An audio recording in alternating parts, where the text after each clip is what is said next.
플라톤이 아리스토텔레스의 스승입니다. 플라톤 양반 그렇게 안 봤는데. Pada era tahun 60-an, hidup seorang pria bernama Seo terlihat menulis surat untuk seorang politisi bernama Kim. Terkesima dengan pidato-pidato kampanyenya menentang kebijakan-kebijakan pemerintah yang saat itu berkuasa. 총살당할 뻔했다가 극적으로 탈출한 사람입니다. Diketahui Kim adalah seorang politisi kecil partai oposisi memimpikan perubahan di negaranya untuk sebuah demokrasi. Namun selama 4 kali pemilihan umum selalu kalah, hingga dikenal sebagai politisi yang tak pantang menyerah. Seo merupakan seorang apoteker, tapi menyampingkan pekerjaannya. Hal ini dilakukan demi ambisi menjadi ahli strategi politik. Merasa memiliki misi yang sama mendatangi kantor Kim yang terlihat jelas jauh dari kata mewah. Tidak terasa menunggu hingga larut malam, pada akhirnya mereka bertemu. Dengan yakin dia menawarkan sebuah metode yang tidak dibenarkan malah diperlukan untuk berpolitik. Kim sendiri memiliki sebuah prinsip kejujuran adalah segalanya. Dari sinilah sebuah argumen Kim tentang Aristoteles pernah mengatakan, sebuah keadilan akan membentuk tatanan masyarakat. Dengan mudah Seo mengutip juga perkataan Plato, demi alasan benar segala cara dapat dipertimbangkan. Plato sendiri merupakan guru dari Aristoteles.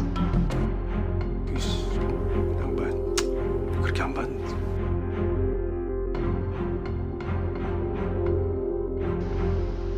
Nama Kim mulai diperhitungkan oleh lawan-lawan politiknya. Kemenangan-kemenangan suara dengan mudah dicapai hingga mengantarkannya pada pemilihan tingkat nasional daerah Mokpo. Hal ini tidak lepas dari strategi politik yang diterapkan olehnya. Sementara itu, dari partai penguasa dipimpin Presiden Park mengadakan rapat mengatur strategi kemenangan kandidatnya bernama Kim Chen. Sadar betul dengan suara mendominasi Kim sampai-sampai pusat pemerintah pindah ke daerah Mokpo.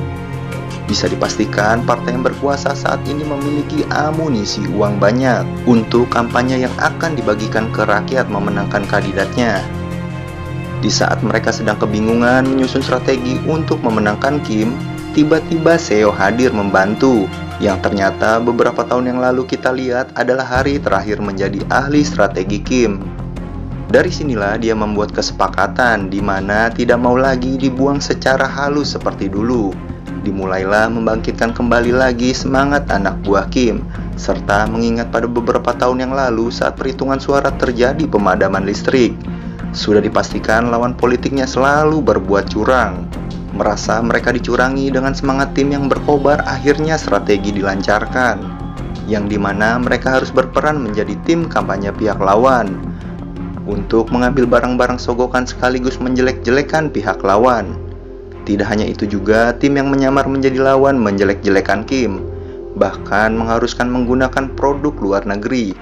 Lawan juga dibuat anarkis dengan melakukan pemukulan saat perdebatan di depan umum, yang jelas-jelas mereka semua berkawan. 그쪽 공화당 속셈을 나가 몰라. Singkat cerita, rakyat Mokpo saat itu menjadi simpati kepada Kim. Hasil pemilihan mengungguli suara Kim Chen, sehingga memenangkannya menjadi Majelis Nasional Mokpo. Bisa dibilang sih setara dengan gubernur pada saat itu. Di sisi lain, pihak penguasa merasa sangat dirugikan dengan kekalahan ini. Tidak begitu sulit bagi mereka untuk menemukan ulah siapa yang berada di balik layar. Mereka menawarkan hadiah besar jika Seo bergabung dengan partai penguasa. Tidak mudah baginya menentukan dengan siapa dia harus bekerja. Saat sedang berada di warung makan, tiba-tiba datang ketua fraksi bernama Kim Yong-ho. Tidak lama berselang, Majelis Lee Hasan juga tiba. Semua yang berada di dalam tidak mengetahui apa yang mereka bicarakan. Tapi Seo yang sangat cerdas bisa membaca situasi. Kenapa hal ini bisa terjadi di mana politik besar mengunjungi Kim seorang politisi kecil. Namun sebaliknya jika pihak lawan akan merasa nyaman jika bertemu dengan pemimpin mereka bernama Kang. 하겠습니다. 불편하다고는 안 했어. Dalam sebuah rapat mereka membahas pertemuan itu, yang ternyata dari hasil pembahasan Kim Yong-ho dan Lee Hasan akan mengumumkan naik menjadi calon presiden di pemilihan tahun depan, dan meminta Kim mendukung salah satu dari mereka. 누가 나선다면은 나도 나갈. Tidak mau jadi roda penggerak kemenangan, salah satu dari mereka dengan jiwa petarung pada akhirnya mengumumkan diri akan ikut dalam pencalonan presiden.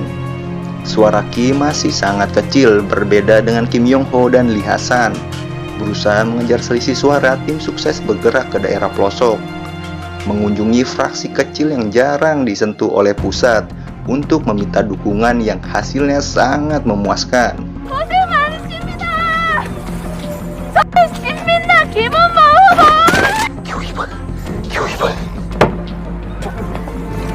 아니 어떻게 이 산꼭대기 마을까지 오셨습니까? 필요하다면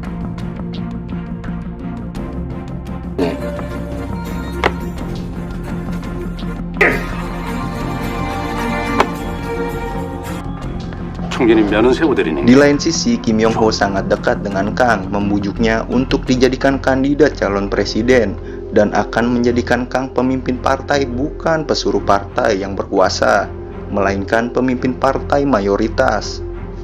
Kang juga melobi Lee Hasan untuk mundur menjadi kandidat atau tidak mendapatkan kursi dan dijanjikan menjadi ketua fraksi. Dari pihak Kang juga sama, Majelis Park dirayu oleh pihak Kang. Jika tidak merayu Kim, dia akan kehilangan kursi jabatan majelis apabila pemimpinnya kalah. Namun Kim tetap memiliki pendirian yang sepertinya dia akan tetap maju sampai darah penghabisan, dan orang pertama yang akan memberi kursi untuk sekretaris Park, yang seolah-olah dirinya sudah tahu dengan apa yang terjadi dalam kubunya sendiri. 그럼 이완성은 Malam hari mereka bertemu untuk membahas pertemuan dengan Lee Hasan. Kunjungan itu terjadi di mana Kim nanti saat pemilihan kandidat meminta suara dari Lee Hasan dan akan dijanjikan sesuatu hal yang besar.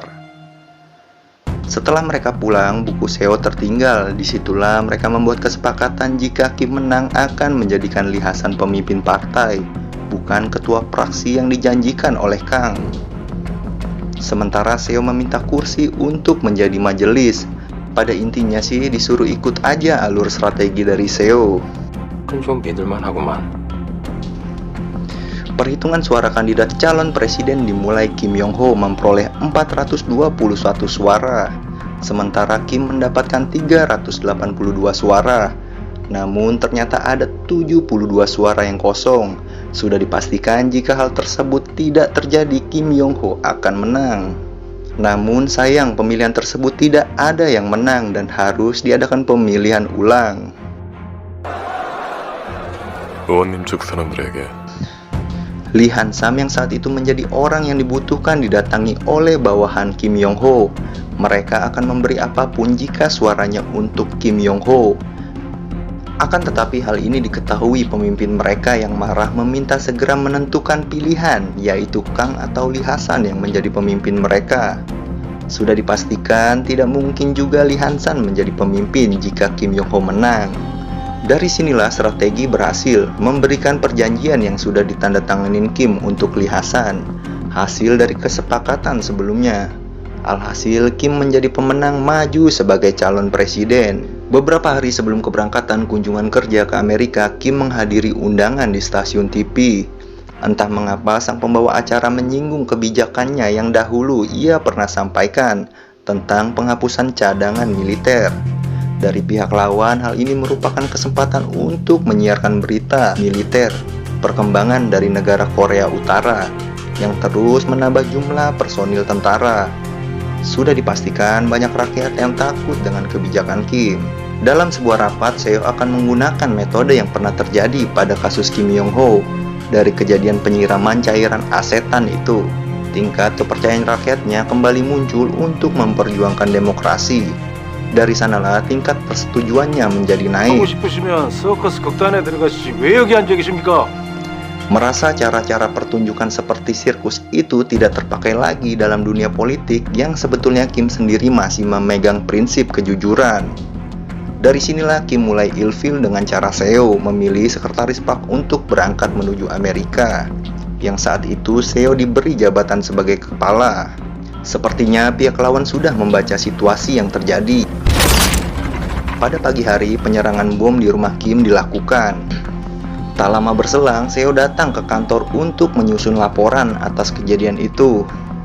Tidak lama berselang, pihak polisi menangkap Seo yang menurutnya beberapa laporan dia pernah merencanakan hal tersebut sebelumnya.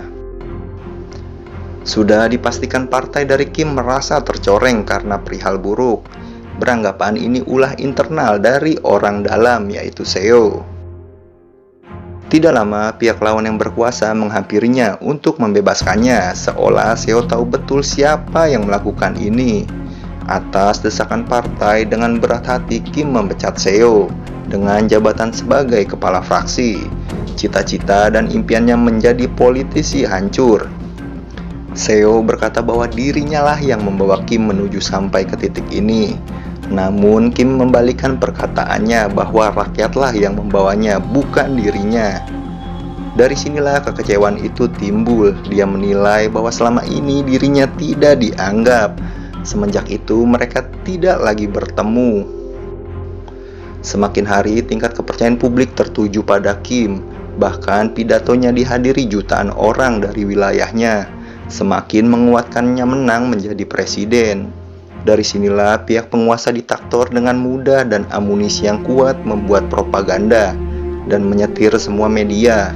Gyeongsang adalah daerah terbesar pusat industri tanah kelahiran Presiden Park dari pihak lawan. Bahkan di daerah tersebut bertebar spanduk-spanduk bertuliskan "Bangkitlah Rakyat Jeolla" di kawasan itu. Hal ini membuat warga Gyeongsang takut apabila dia terpilih. Ditambah lagi media menggambarkan ada trio penjahat kelas berat berasal dari Jeolla yang akan bebas. Tak hanya serangan di media, juga memfitnah daerah Jeolla akan dijadikan tempat pembuangan sampah. Padahal suara Kim terbanyak di daerah tersebut. Otak dari semua ini adalah ulah Seo yang sangat sakit hati kepadanya. Susah payah dia membangun, dengan mudah dia merusaknya. Kim sadar dan mengetahui hal tersebut, sehingga dia tidak bisa berbuat apa-apa.